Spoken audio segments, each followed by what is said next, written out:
Сообщение прервано, задержаны и перенаправлены десятки поездов. Власти признают, это целенаправленный удар. За Орбана и Фица взялись. Старые друзья Путина впервые услышали предупреждение, игнорировать которое будет трудно. Какова судьба очередного санкционного пакета? Правы ли оказались те, кто говорил, что страны Евросоюза не договорились?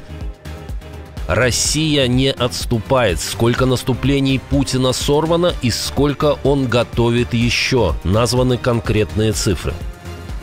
Нелетная погода. Черный дым замечен над известным военным аэродромом. Сколько сушек подверглись усушке? Никому из президентов США этого не удавалось. Как Трамп вошел в историю, обязательно расскажем.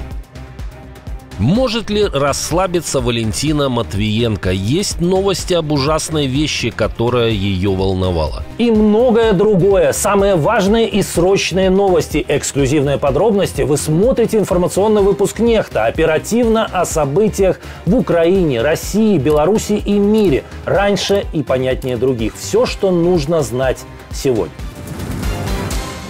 Россия прицельно атакует украинскую железнодорожную инфраструктуру. Ночью дроны РФ атаковали ЖД-подстанции. В результате остановлены и задержаны более 40 поездов. Часть рейсов отменена. Некоторые идут измененными маршрутами, чтобы вывести пассажиров. Укрзалезница задействовала 20 резервных тепловозов.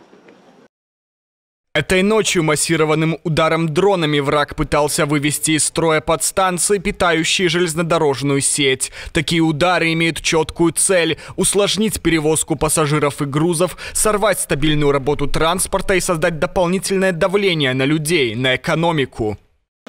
Сильнее всего пострадали Одесское и Днепровское направления. Поезда останавливались на безопасном расстоянии от обстрелов, а международные стыковки в Хелме и Перемышле пришлось скоординировать с польскими коллегами. Утром часть пригородных рейсов выполнить оказалось невозможно. Масштаб разрушений железнодорожники не раскрывают. Всего в минувшую ночь по Украине было запущено 172 дрона, а также ракеты «Искандер» и С-300. Непосредственно на фронте ситуация тоже остается тревожной. Проект Deep State констатирует, россияне продвинулись в самом Купянске. Кроме того, отмечаются тактические успехи российских сил вблизи села Голубовка на Харьковщине и у Новоивановки в Запорожской области. Картина на фронте остается напряженной. Противник давит сразу на нескольких участках, стараясь зацепиться в городах и селах, несмотря на серьезные потери. Стала известна судьба 19-го пакета санкций Евросоюза в отношении России. Подробности должны были появиться накануне, но список ограничений так и не был опубликован. В прокремлевских СМИ с удовольствием сообщили, пакет не согласован. Но эта радость была преждевременной. Пауза нужна была для разговора с важным союзником Объединенной Европы. Как написала в соцсети X глава Еврокомиссии Урсула фон дер Ляйен, разговор с Дональдом Трампом об усилении экономического давления на Россию получился хорошим. Российская военная экономика, поддерживаемая доходами от ископаемого топлива, финансирует кровопролитие в Украине. Чтобы положить этому конец, комиссия предложит ускорить поэтапный отказ от импорта российского ископаемого топлива. Глава Еврокомиссии подтвердила, 19-й пакет санкций не отложен и скоро будет представлен широкой публике. Новые ограничения будут направлены против криптовалют, банков и энергетики. Правда, конкретную дату фон дер Ляйен не назвала. О другой цене, которую Москва платит за агрессию, рассказал главнокомандующий вооруженными силами Украины. Александр Сырский назвал новую цифру потерь среди захватчиков, и она впечатляет. Силы обороны Украины уничтожают врага. С начала года обезврежено более 305 тысяч оккупантов. Одновременно разрушаем и вражескую логистику. В 2025 году уже поражено 29 095 единиц автомобильной техники. К своему посту в Телеграм главком добавил видео с фронта, кадры, на которых фиксируется уничтожение живой силы и техники оккупантов. Месседж очевиден. Украина не только держит оборону, но и методично перемалывает силы России. В свою очередь Владимир Зеленский заявил, что украинская армия сорвала 2 наступления российских войск и близка к тому, чтобы похоронить еще одно. Об этом президент Украины рассказал в интервью Sky News. 3 кампанії росіяни програли. Програли, тому що там велика кількість жертв серед особового складу і велика кількість втраченої техніки. Вони зараз дуже напружені. Ми чуємо їх, ми їх слухаємо. Моральний стан бійців дуже поганий. Правда, Москва не собирается давать передышку. По словам Зеленского, Кремль готовит еще 2 наступления этой осенью. Правда, президент Украины смотрит на ситуацию оптимистично. Ну і вони готуються до ще 2 наступальних операцій восени. Я вважаю, що у росіян все гірше пішло, ніж вони очікували. Я б так сказав, у них все набагато гірше, ніж вони Путіну доповідали. А Путін про це не знає, думаю, не усвідомлює. Как думаете, когда остановится Путин? Фицо и Орбан снова оказались под огнем критики, но впервые обвинения в пособничестве агрессии прозвучали не со стороны Украины или европейских лидеров. На этот раз упреки игнорировать будет тяжелее, ведь они исходят из окружения Дональда Трампа. За европейских приятелей Кремля взялся влиятельный сенатор-республиканец Линдси Грэм. Что касается покупки российской нефти, то теперь все зависит практически от Венгрии и Словакии. Я надеюсь и ожидаю, что они вскоре возьмутся за дело и помогут нам положить конец этой кровавой бойне. В противном случае последствия должны последовать и не заставить себя ждать. Венгрия продолжает покупать большие объемы российского черного золота. На эти цели Будапешт тратит ежемесячно 500 миллиарда евро. Словакия покупает российской нефти в разы меньше. Пожар на одном из ключевых аэродромов России в Ростовской области. Телеграм-канал «Крымский ветер» сообщает, загорелась стоянка военных самолетов и район инженерного батальона на авиабазе «Морозовск». Причина пока не названа, но известно, сначала регион атаковали дроны. Правда, местный губернатор Юрий Слюсарь поспешил заявить, что ПВО якобы успешно отразило атаку, сбив все цели. И это не в первый раз. ВСУ уже били по этому аэродрому. 5 августа, к примеру, точный удар уничтожил целый склад боеприпасов вместе с управляемыми авиабомбами ФАБ-500 и ракетами Р-27. Теперь история, похоже, получает продолжение.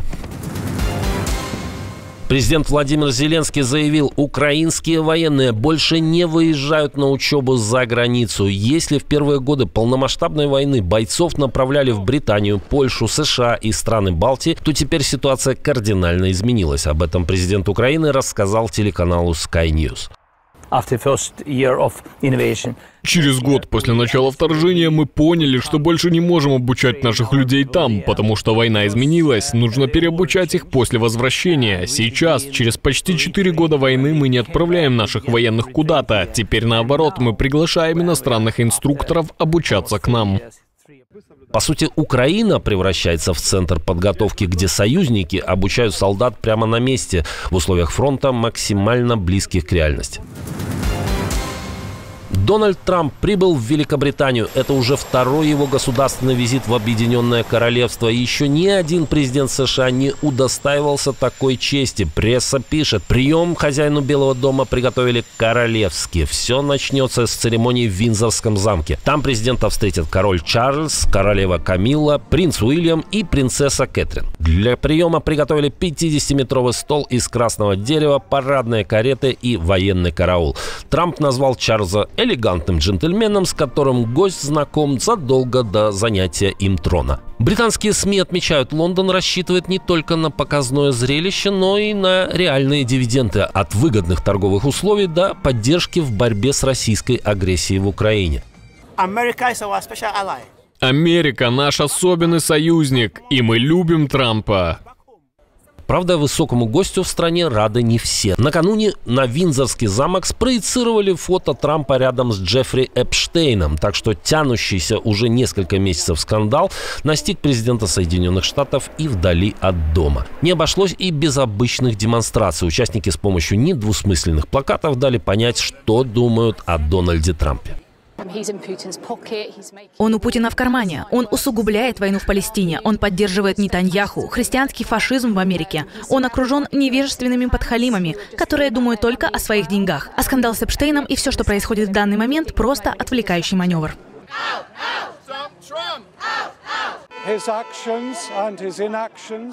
Его действия и его бездействие вызывают нестабильность в мире, отменяя мировой порядок, к которому мы привыкли. Он мог бы остановить войну в Украине, он мог бы остановить войну в Газе, если бы он хотел. Я не понимаю, почему он не хочет, он самый опасный человек в мире. Быстрый успех и быстрый спад. Китайская PopMart International, выпускающая культовую фигурку Лабубу, переживает крупнейший обвал за годы. С 26 августа ее капитализация рухнула на 13 миллиардов долларов и теперь составляет только 44 миллиарда, пишет Bloomberg. Причина, по словам аналитиков, проста: ажиотаж вокруг игрушек стремительно затухает. Основатель компании Ван Нин, один из самых молодых миллиардеров Китая, потерял за один день 1,5 миллиарда долларов. Его состояние вместе с семьей сократилось до 21,5 миллиарда, и теперь они занимают лишь 108 место в рейтинге Forbes. Выходит, зря переживала Валентина Матвиенко. Матрешками нашими уже не удивишь. Ну где наши вот такие продвинутые, новые, креативные товары, которые бы у нас в стране пользовались спросом и которые можно было бы сделать модным трендом в мире? Но даже со стоимостью в 44 миллиарда китайский игрушечный гигант все еще превышает рыночную капитализацию российского «Газпрома».